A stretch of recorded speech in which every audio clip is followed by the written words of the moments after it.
Өкінішке орай 90-шы жылдары қазақстандық ғылым үшін катастрофа деп айтуға тура келеді. 52 мың ресми түрде тіркелген ғылыми техникалық қызметкерлер 1990 жылы 2000 жылы 12 мың қалды.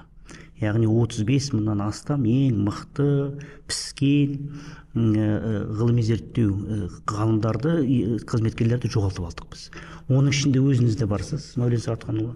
Неге десеңіз, 90-шы жылдар есіңізде болса, Әл-Фараби университеттер, ұлттық университеттерімізден, ғылыми зерттеу институттарымыздан дайындап келе жатқан 3-4 буын мықты қызметкерлер мемлекеттік қызметке шақырылды.